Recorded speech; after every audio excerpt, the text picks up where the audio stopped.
Después de haber probado unas cuantas gamas de procesadores de servidor Xeon, hemos conseguido hacernos con un pack V3 de AliExpress que incluía placa base, memoria RAM y CPU. Y para los que no los conozcan, los packs de Xeon son combos de procesadores de servidor de segunda mano bastante baratos vendidos en sitios como AliExpress para simplemente montar ordenadores potentes sin gastar mucho dinero. Y seguro que muchos de vosotros nos conocéis por haber hecho un vídeo sobre esto, bueno, una saga entera de vídeo. Así que hoy venimos a cerrar ese ciclo. Lo cierto es que hay cientos de modelos, pero los más interesantes y accesibles para nosotros son los que usan placas base X79 y X99. Como mi anterior PC tenía una X79, hoy probaremos la segunda, una X99, que es como una mejora de la X79, solucionando problemas como los de la memoria RAM, que ya no sería DDR3 sino DDR4, y obviamente siendo compatible con procesadores un poco más modernos. Pero antes de hablar de ello vamos a inspeccionar un poco más a fondo el paquete, que por si a alguien le interesa se puede conseguir en AliExpress por unos 200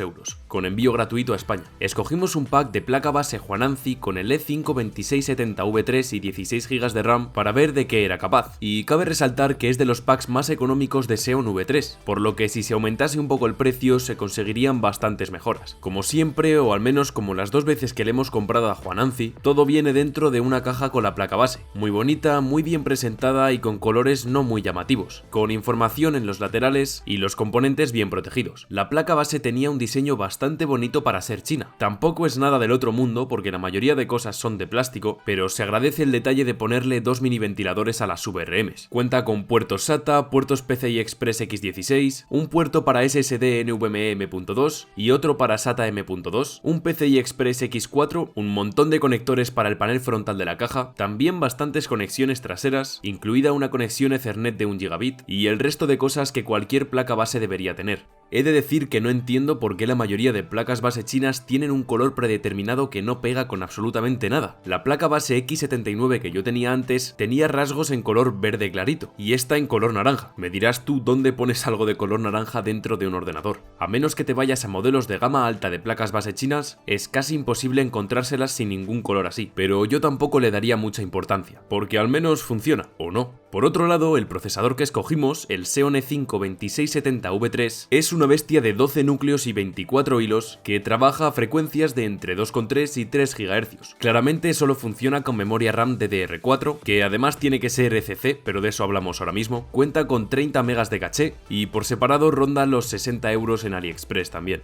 Ah, y queda muy bien con las plantitas. Lo último ya es la memoria RAM, que por una confusión al comprar el pack pedimos en un solo módulo de 16 GB, o sea que no podremos aprovechar ni el Dual Channel ni el Quad Channel, porque sí, estos procesadores de servidor y sus placas bases soportan Quad Channel, el doble de ancho de banda que un ordenador doméstico, más o menos. La cosa es que el módulo de RAM era bastante bonito, y era Reg ECC, que significa que solamente se puede utilizar en servidores, y que además esta placa base solo soporta este tipo de memoria RAM, que por suerte en AliExpress está bastante barata, pero es importante tener esto en cuenta para no poner otro tipo de memoria RAM que no vaya a funcionar. Lo fabricaba la marca Thermiter, que también tiene placas base de Xeon, y por lo menos llevaba un disipador, que tampoco creo que marque mucho la diferencia, ya que en un gabinete como el que vamos a utilizar el flujo de aire es bastante bueno. Y por si alguien se ha dado ya cuenta, sí, es el ordenador de Gonzalo. El día que grabamos el vídeo decidimos darle una limpieza a fondo de polvo y así utilizarlo para el PC del Xeon, y así además no teníamos que sacar la fuente de alimentación para este PC. Incluso si miráis un poco a la parte de abajo del gabinete os podréis fijar en que tenemos una pequeña compañera, que desgraciadamente perdió su casa. Y menos mal, porque yo creo que ya era hora de ir dándole una limpieza a ese PC. Aunque no salga en el vídeo, lo limpiamos bien a fondo. Todos los ventiladores, los filtros antipolvo, la tarjeta gráfica por dentro, a la placa base le quitamos todo el polvo con un cepillo especial y medio sacamos la fuente de alimentación también para limpiarla. Tras todo eso montamos la placa base del Xeon en el gabinete, le pusimos la refrigeración líquida de Corsair que tenía Gonzalo, cambiando un par de tornillos del socket, pero por lo general suele ser bastante fácil de cambiar, ya que en los dos Xeon que hemos probado, con socket LGA 2011 y 2011 V3, solo hay que atornillar 4 piezas y luego poner por encima el disipador, o sea que no hay que ponerle un backplate porque ya viene con el puesto. Y entre medias de esas dos cosas hay que ponerle pasta térmica, que no se le olvide a nadie, por favor. Tras haber montado todo en el gabinete, solo nos quedaba por instalar el SSD NVMe M.2 y la tarjeta gráfica. Como no teníamos ningún SSD por ahí suelto, tuvimos que quitárselo al portátil Match Creator que revisamos hace bastante tiempo, pero solamente para hacer el vídeo, o sea que ya está de vuelta en su sitio. Por otro lado, la tarjeta gráfica que utilizamos es ni más ni menos que la RTX 2060 Super del ordenador de Gonzalo, una gráfica que le aportaría muchísimo equilibrio a cualquier PC, en la mayoría de los ámbitos. Obviamente jugando al Cyberpunk en 55K no, pero en cualquier juego ofrece muy buen rendimiento. La montamos, le conectamos los pines de alimentación, la atornillamos y después de conectar el resto de cables ya teníamos el PC montado, listo para conectarle un USB con Windows 10 y empezar a usarlo. Hasta que conseguimos ponerlo todo en funcionamiento tardamos aproximadamente 3 horas, porque pretendíamos crear una partición dentro del SSD y así no tener que formatearlo, para finalmente tener un SSD con dos sistemas operativos conviviendo, el del portátil y el de este ordenador. Pero o bien eso no se puede hacer así directamente, o Windows Boot Manager no reconocía bien los dos sistemas operativos instalados. La solución directamente fue formatear el disco, guardar el resto de archivos en otro SSD y utilizar este sin nada de información. Mientras que llegábamos a esta conclusión nos pusimos a investigar la BIOS que traía instalado, que no es BIOS, es UEFI, pero más o menos lo mismo. La principal diferencia es que la UEFI es más moderna que la BIOS, a pesar de que parezca que esta UEFI es de los años 80. La cosa es que nos encontramos con un apartado de overclock, y por lo que yo tenía entendido, dentro de la gama E5 de los Xeon, solamente los que empezaban por 16, como el E5 1650V2,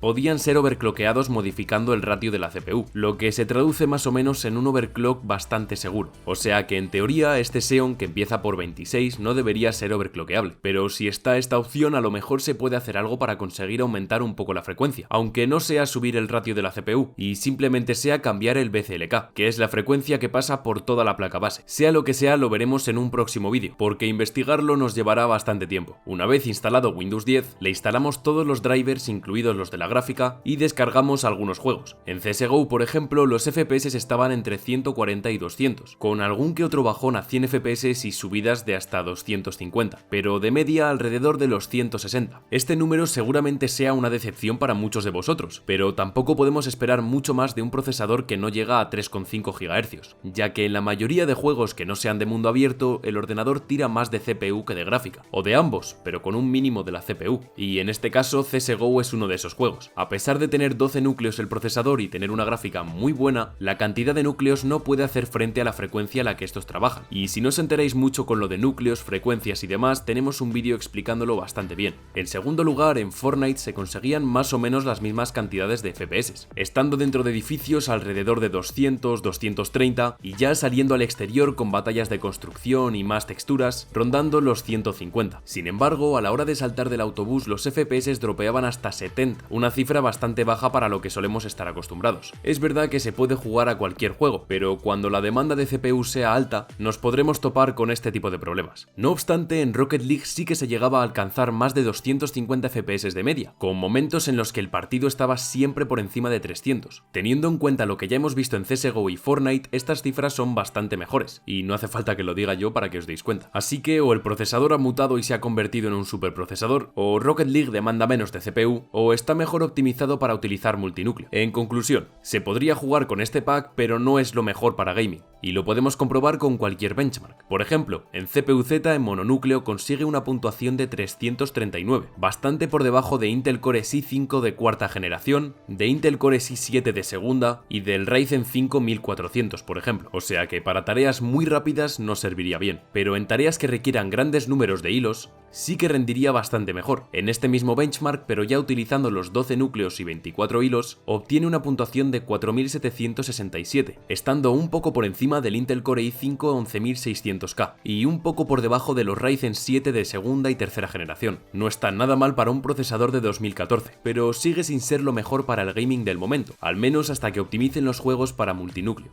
Mientras tanto, solo recomendaríamos este procesador si se le pretende dar un uso de productividad, y no digo que jugar a juegos no sea productivo, sino que me refiero a tareas como renderizado, uso de programas como Photoshop, After Effects, Premiere o programas derivados del diseño, y no solamente por el procesador, sino porque al tener una placa base X99 de servidor, se le puede poner ingentes cantidades de memoria RAM, que en este caso sí que es DDR4. Y por si acaso, resumen rápido en 4 oraciones. Este PC con Xeon V3 es una bestia, no es muy bueno para gaming gaming porque no trabaja a frecuencias altas, sí que es muy bueno para trabajos multinúcleo como renderizado de vídeos y nosotros lo recomendaríamos para este último caso. Y hasta aquí este vídeo. Si os ha gustado ya sabéis qué hacer, suscribíos, seguidnos en Instagram y Twitter, os dejamos todos los links en la descripción y nos vemos en el próximo vídeo. O eso espero.